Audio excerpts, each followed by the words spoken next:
Bismillahirrahmanirrahim. Assalamualaikum warahmatullahi wabarakatuh.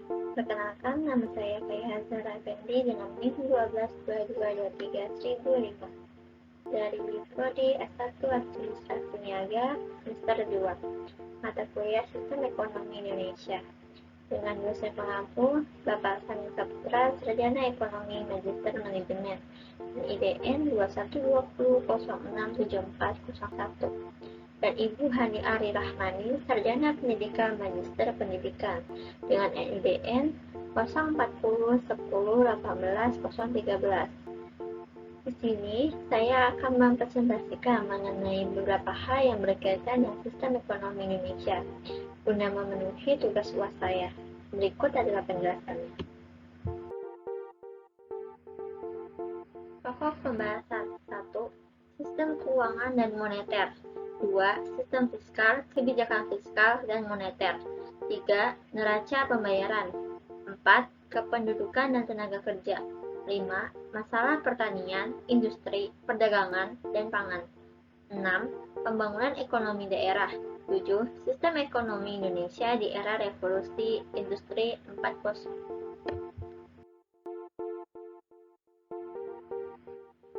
Materi ke-9 tentang sistem keuangan dan moneter. Definisi sistem keuangan. Secara umum, sistem keuangan adalah kumpulan institusi, pasar, ketentuan perundang-undangan, peraturan-peraturan, dan teknik-teknik di mana surat-surat berharga diperdagangkan, tingkat bunga ditetapkan, dan jasa-jasa keuangan atau financial service dihasilkan serta ditawarkan ke seluruh bagian dunia. Sistem keuangan di Indonesia ada 3, yaitu 1. Otoritas keuangan atau Financial Authority. Yang kedua, sistem perbankan. Yang ketiga, sistem keuangan non-perbankan. Pada dasarnya, sistem keuangan di Indonesia merupakan tatanan dalam perekonomian suatu negara yang memiliki peran utama dalam menyediakan fasilitas jasa-jasa keuangan. Fasilitas jasa keuangan tersebut diberikan oleh lembaga-lembaga keuangan, termasuk pasar uang dan pasar modal. Menurut Peter Strauss, ada 7 fungsi pokok keuangan. 1. Fungsi tabungan atau saving function. 2. Fungsi kekayaan atau wealth function. 3. Fungsi likuiditas atau liquidity function. 4. Fungsi kredit atau credit function. 5. Fungsi pembayaran atau payment function. 6. Fungsi resiko atau risk function. 7. Fungsi kebijakan atau policy function. Sistem moneter. Ekonomi moneter merupakan salah satu instrumen kebijakan yang ada dalam ekonomi makro. Kebijakan yang mengatur tentang keuangan suatu negara, baik uang yang bersifat real dan non-real. Segala jenis transaksi keuangan ketika terdapat masalah, maka diselesaikan dengan kebijakan yang ada dalam ekonomi moneter. Ekonomi moneter merupakan suatu kegiatan ekonomi yang dikontrol secara langsung oleh pemerintah pusat. Segala jenis kebijakan yang diambil bersifat terpusat. Kebijakan ini diatur pemerintah melalui bank sentral. Tujuan adanya ekonomi moneter ialah terciptanya stabilitas ekonomi, keseimbangan internal dan eksternal, serta untuk mencapai tujuan ekonomi makro masing-masing negara. Berdasarkan tujuan tersebut, kegiatan pemegang kekuasaan memutuskan suatu hal yang sangat berpengaruh pada kekuasaan suatu negara. Tujuan ekonomi moneter. Untuk mencapai stabilisasi ekonomi moneter dapat diukur dengan 1. Banyaknya kesempatan kerja yang tersedia. 2. Terjaminnya kestabilan harga-harga. 3. Neraca pembayaran internasional yang seimbang. Fungsi pokok dari sistem moneter. 1. Melaksanakan atau menyelenggarakan mekanisme pembayaran yang efisien dengan biaya dan hambatan seminimal mungkin. Hal ini bertujuan agar dapat mendorong kelancaran dari kegiatan transaksi dalam perekonomian. 2. Menjadi perantara atau penghubung atau intermediari antara penyimpan atau penabung sebagai pemakai dana. Hal ini bertujuan untuk mendorong pertumbuhan ekonomi nasional sesuai dengan rencana yang telah ditetapkan. 3. Menjaga tingkat harga pada kondisi yang stabil melalui penciptaan uang dalam jumlah yang sesuai dengan keadaan real dalam perekonomian. Hal ini bertujuan agar dapat menekan tingkat inflasi maupun tingkat pengangguran pada level yang dapat mendorong terjadinya pertumbuhan ekonomi. Materi ke-10 tentang sistem fiskal, kebijakan fiskal, dan moneter. A. Definisi kebijakan fiskal. Kebijakan fiskal adalah langkah-langkah pemerintah mengolah pengeluaran dan perpajakan atau penggunaan instrumen fiskal untuk mempengaruhi bekerjanya sistem ekonomi agar memaksimumkan kesejahteraan ekonomi. Menurut Majid, Kemenke Republik Indonesia tahun 2012. Kebijakan fiskal didefinisikan juga sebagai pengelolaan anggaran pemerintah untuk mempengaruhi suatu perekonomian, termasuk kebijakan perpajakan yang dipungut dan dihimpun, pembayaran transfer, pembelian barang-barang dan jasa oleh pemerintah, serta ukuran defisit dan pembiayaan anggaran yang mencakup semua level pemerintahan. Menurut Gofil tahun 2009. Instrumen fiskal adalah perpajakan dan pengeluaran pemerintah.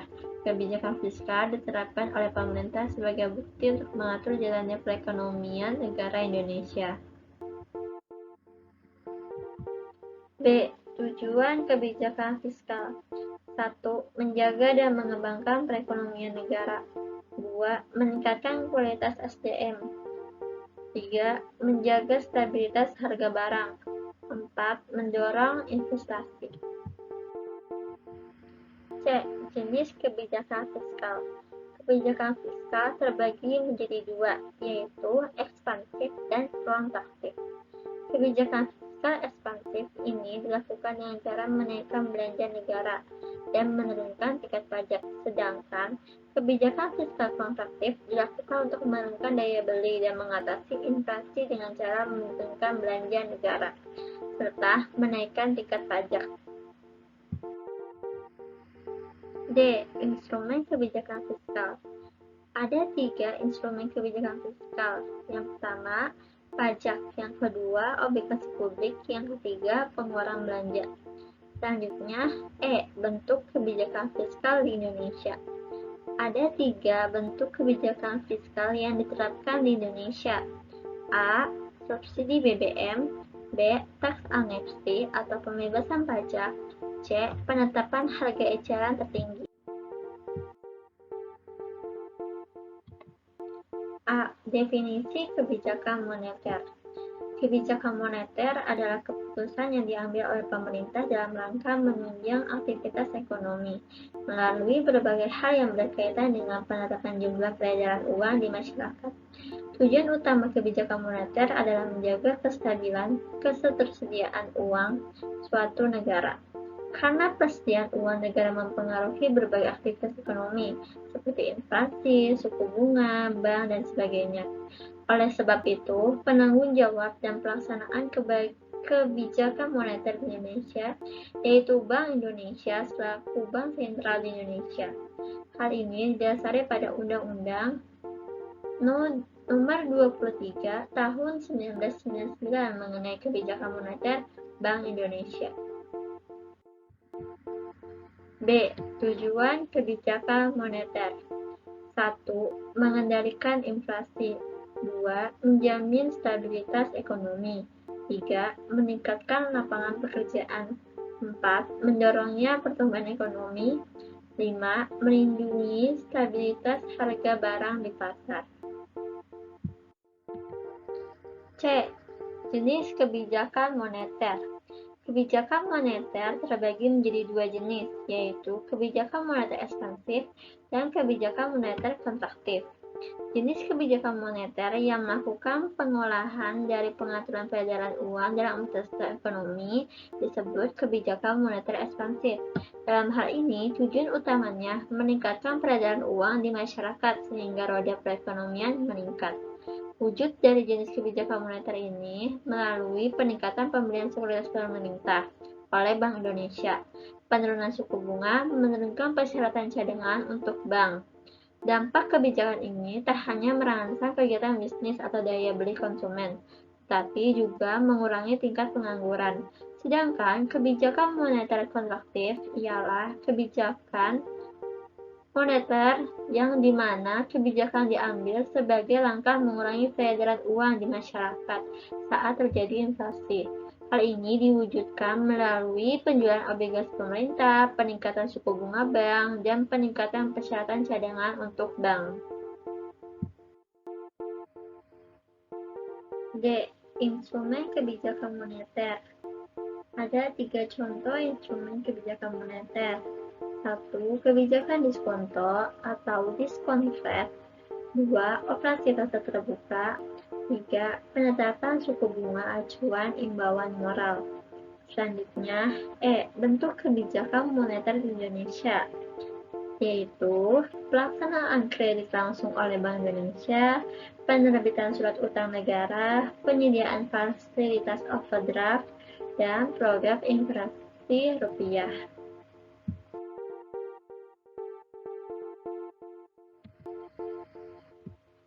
Materi ke-11 tentang sistem neraca pembayaran.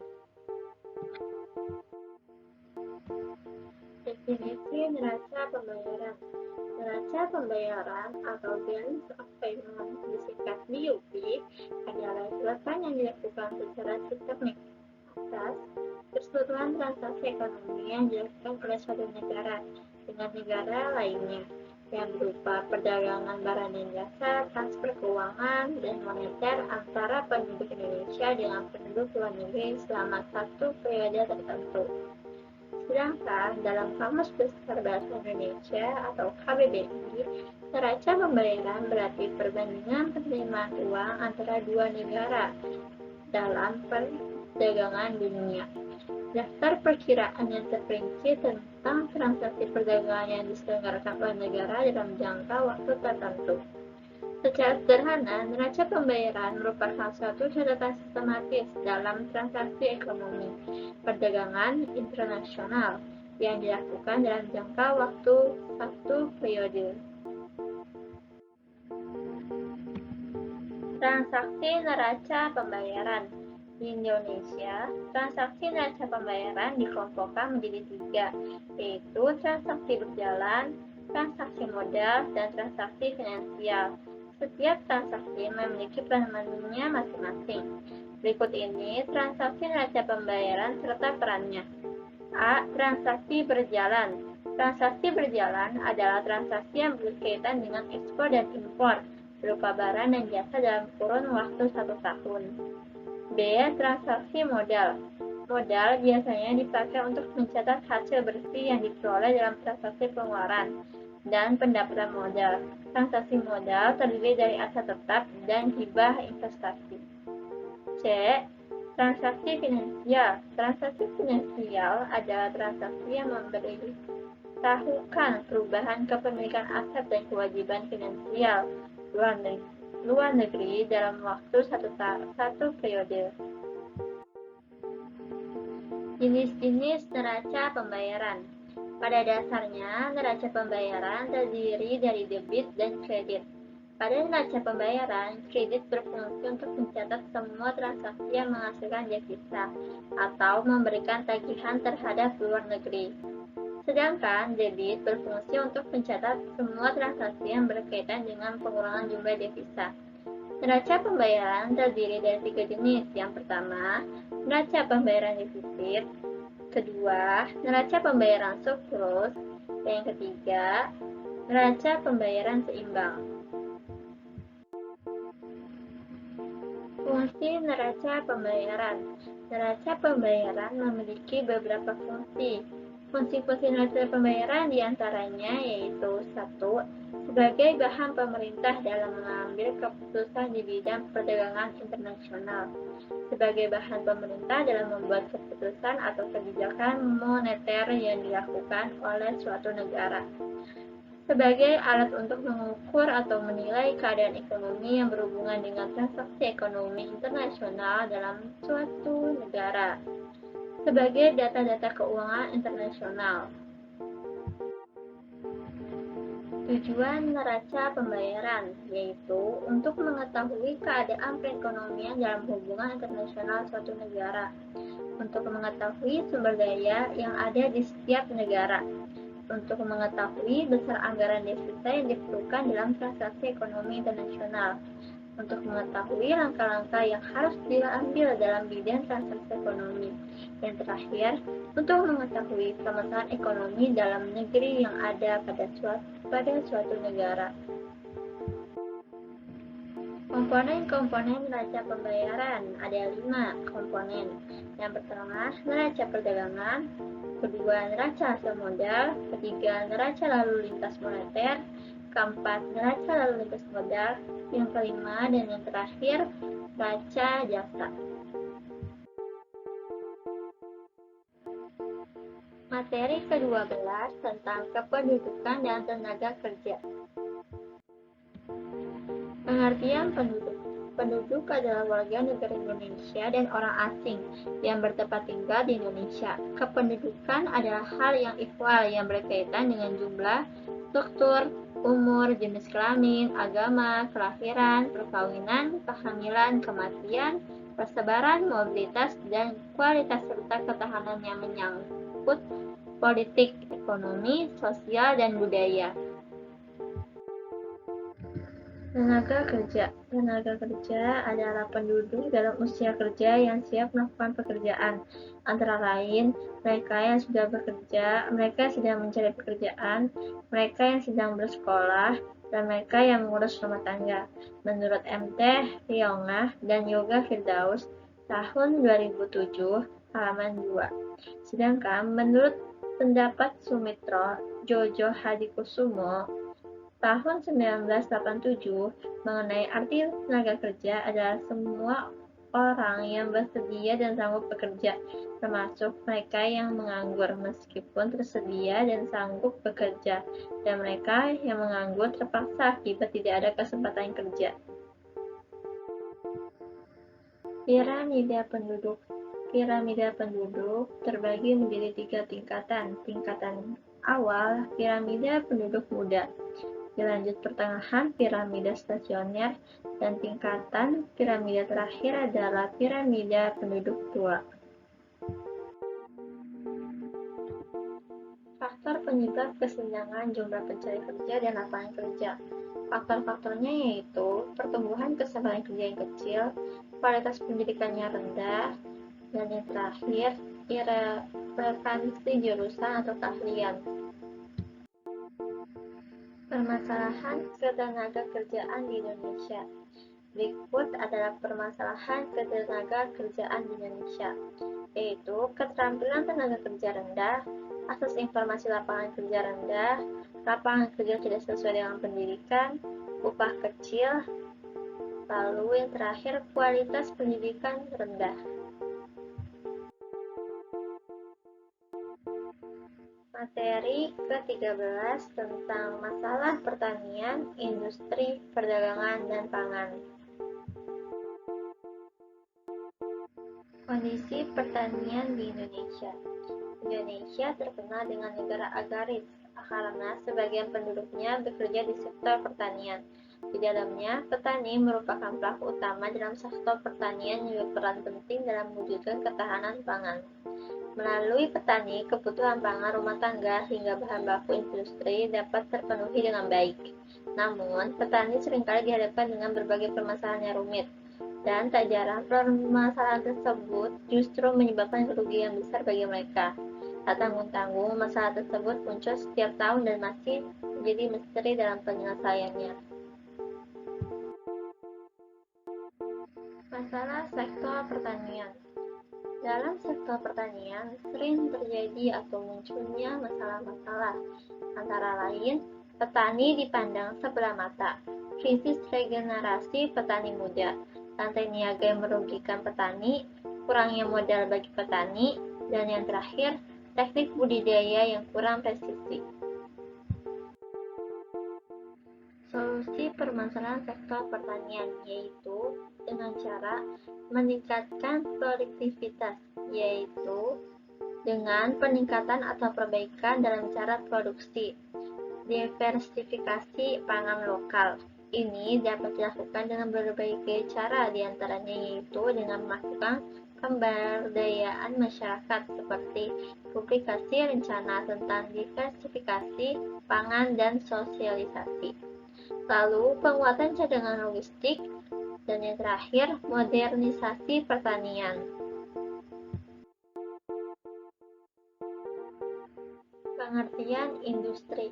Industri adalah suatu bidang atau kegiatan ekonomi yang berkaitan dengan pengolahan, pembuatan bahan baku, atau pembuatan barang jadi di pabrik dengan menggunakan keterampilan dan tenaga kerja.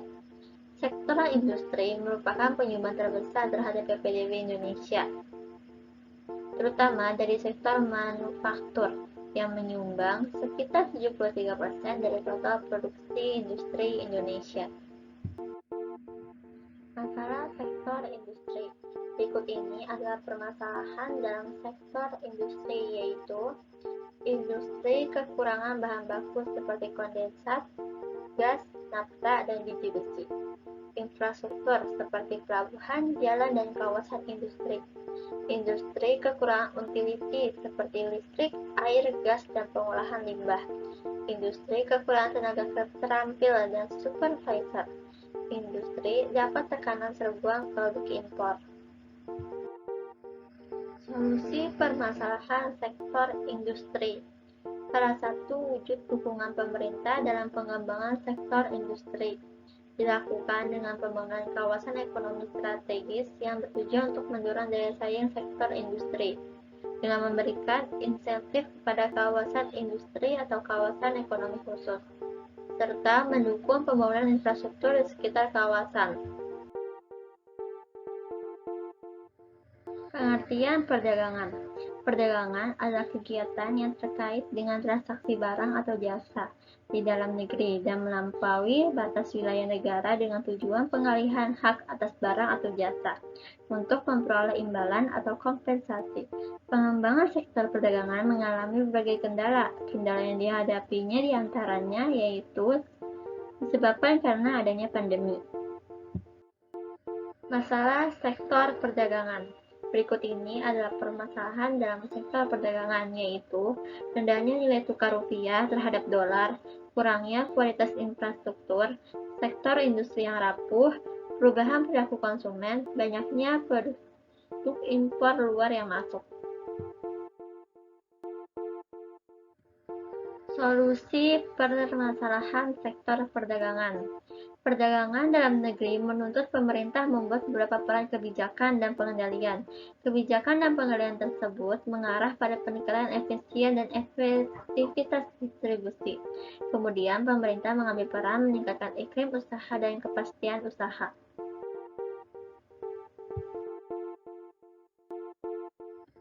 Pengertian pangan.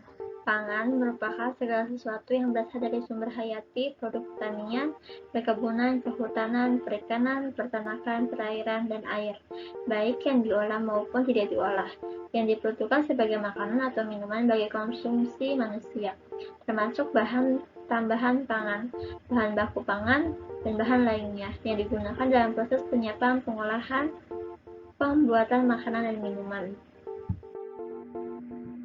Masalah sektor pangan. Berikut ini adalah masalah dalam sektor pangan, yaitu 1. Terbatasnya serta menurunnya penyediaan pangan. 2. Terbatasnya daya beli pangan. 3. Meningkatnya konsumsi pangan yang berlebih. 4. Keterbatasan sarana. 5. Meningkatnya jumlah penduduk dibandingkan jumlah kemampuan produksi. Solusi permasalahan sektor pangan. 1. Peningkatan keterjangkauan dan kecakupan pangan. 2. Peningkatan produktivitas petani dan nelayan. 3. Diversifikasi pangan dan kualitas gizi. 4. Perbaikan iklim usaha dan daya saing. 5. Penguatan sistem pangan berkelanjutan atau food estate.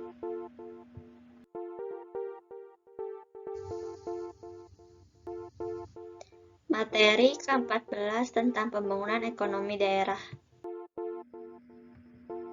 Pengertian ekonomi daerah menurut Lingkungan Arsyad tahun 2000 memberikan pengertian pembangunan ekonomi daerah adalah suatu proses di mana pemerintah daerah dan masyarakatnya mengolah sumber daya yang ada dan membentuk suatu pola kemitraan antara pemerintah daerah dan sektor swasta untuk menciptakan suatu lapangan kerja baru dan merangsang perkembangan kegiatan ekonomi atau pertumbuhan ekonomi dalam wilayah tersebut. Peran pemerintah dalam pembangunan ekonomi daerah. Menurut Lincoln Arsyad tahun 2000, mengatakan bahwa ada 4 peran yang dapat diambil oleh pemerintah daerah dalam proses pembangunan ekonomi di daerahnya, yaitu sebagai berikut. 1. Sebagai entrepreneur. 2. Sebagai koordinator. 3. Sebagai fasilitator. 4. Sebagai stimulator. Masalah pembangunan ekonomi daerah. Berikut ini adalah masalah pembangunan ekonomi daerah, yaitu 1. Ketimpangan pembangunan sektor industri. 2. Kurang meratanya investasi. 3. Perbedaan sumber daya alam dan demografis. 4. Tingkat mobilitas faktor produksi yang rendah. Strategi pembangunan ekonomi daerah secara umum adalah strategi pengembangan kesempatan kerja bagi penduduk yang ada sekarang dan upaya untuk mencapai stabilitas ekonomi, serta mengembangkan basis ekonomi dan kesempatan kerja yang beragam. Menurut Lincoln Arsyad tahun 2000, secara garis besar penggambaran strategi pembangunan ekonomi daerah dapat dikelompokkan menjadi 4, yaitu A. Strategi pengembangan fisik atau Locality of Physical Development Strategy. B. Strategi pengembangan dunia usaha Business Development Strategy. C. Strategi pengembangan masyarakat Community Based Development Strategy. D. Strategi pengembangan sumber daya manusia Human Resource Development Strategy. Materi ke-15 tentang sistem ekonomi Indonesia di era revolusi industri 4.0. Pengertian revolusi industri 4.0. Revolusi industri 4.0 adalah transformasi komprehensif dari keseluruhan aspek produksi di industri melalui penggabungan teknologi digital dan internet dengan industri konvensional. Revolusi ini menitikberatkan pada otomatisasi serta kolaborasi antara teknologi siber. Ciri utama dari revolusi ini adalah penggabungan informasi dan teknologi komunikasi dalam bidang industri. Perubahan sistem ekonomi Indonesia di era revolusi industri 4.0. Sistem ekonomi Indonesia dalam era revolusi industri 4.0 mengalami perubahan signifikan. Revolusi industri 4.0 ditandai dengan adopsi teknologi digital seperti big data, Internet of Things, kecerdasan buatan seperti AI, robotik, nanoteknologi, komputer kuantum atau quantum computer, dan teknologi nirkabel general kelima atau 5G. Berikut beberapa perubahan dalam sistem ekonomi Indonesia di era revolusi industri 4.0. 1. Digitalisasi dan konektivitas. 2. Pertumbuhan ekonomi berbasis teknologi. 3. Transformasi industri. 4. Pendidikan dan pelatihan. 5. Infrastruktur teknologi. 6. Pengaturan dan kebijakan. Penggunaan sistem ekonomi di era revolusi industri 4.0. Di era revolusi industri 4.0, Indonesia mengadopsi sistem ekonomi yang berbasis pada teknologi digital dan inovasi. Beberapa aspek sistem ekonomi Indonesia di era ini termasuk A. E-commerce, B. Fintech, C. Startup teknologi, D. Pemberdayaan pertanian dan industri manufaktur, E. Kebijakan dan regulasi. Implementasi revolusi industri 4.0 di Indonesia. Penerapan industri 4.0 di Indonesia sendiri biasanya kita temui di berbagai industri seperti tekstil, otomotif, elektronika, kimia, hingga makanan dan minuman.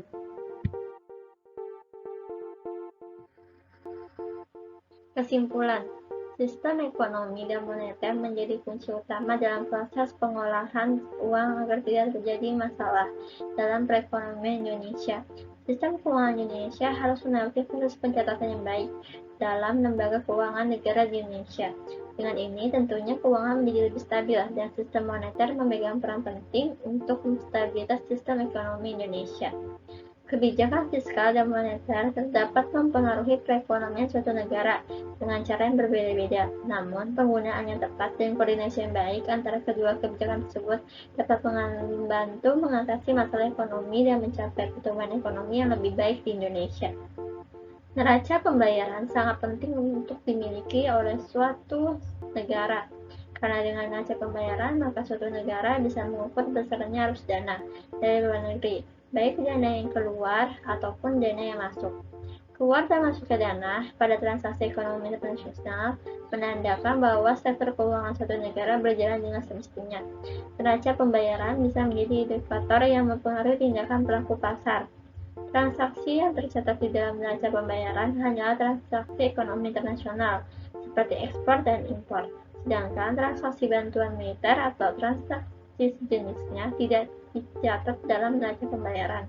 Transaksi ekonomi meliputi transaksi debit, transaksi kredit. Transaksi debit merupakan transaksi yang harus dibayarkan ke luar negeri, sedangkan transaksi kredit merupakan transaksi yang diterima dari luar negeri. Kependudukan dan tenaga kerja memiliki hubungan yang erat dan saling mempengaruhi dalam konteks pembangunan dan pertumbuhan ekonomi suatu negara. Dengan adanya hubungan tersebut, memungkinkan negara untuk mengambil kebijakan yang tepat guna mencapai pembangunan yang berkelanjutan dan pertumbuhan ekonomi yang inklusif.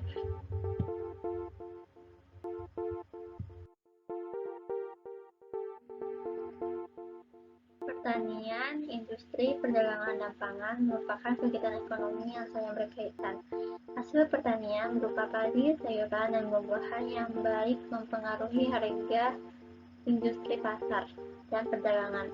Namun, hal ini masih menjadi masalah karena faktor kebijakan yang kurang baik dan belum bisa diatasi oleh pemerintah negara, yang menyebabkan harga pangan lokal melonjak naik, sedangkan banyak kegiatan impor dari luar yang masuk. Oleh karena itu, permasalahan di bidang ini harus menjadi perhatian utama bagi pemerintah. Pembangunan ekonomi daerah adalah suatu proses di mana pemerintah daerah dan masyarakatnya mengolah sumber daya yang ada dan membentuk suatu pola kemitraan antara pemerintah daerah dengan sektor swasta untuk menciptakan suatu lapangan kerja baru dan merangsang perkembangan kegiatan ekonomi atau pertumbuhan ekonomi dalam wilayah tersebut. Pembangunan ekonomi daerah bertujuan untuk meningkatkan pendapatan dan kualitas hidup masyarakat di daerah tersebut. Dengan adanya ekonomi yang stabil, tingkat pengangguran yang dapat berkurang, pendapatan masyarakat meningkat, dan kesejahteraan meningkat merupakan bukti pembangunan ekonomi daerah tersebut berjalan dengan baik. Revolusi Industri 4.0 memberikan peluang besar bagi pertumbuhan ekonomi Indonesia, tetapi juga menuntut adaptasi dan perubahan yang cepat. Pemerintah, sektor swasta, dan masyarakat perlu sama-sama menciptakan lingkungan yang kondusif untuk memanfaatkan teknologi digital di bidang industri secara merata di seluruh bagian negara Indonesia untuk memajukan sistem ekonomi di Indonesia yang lebih baik.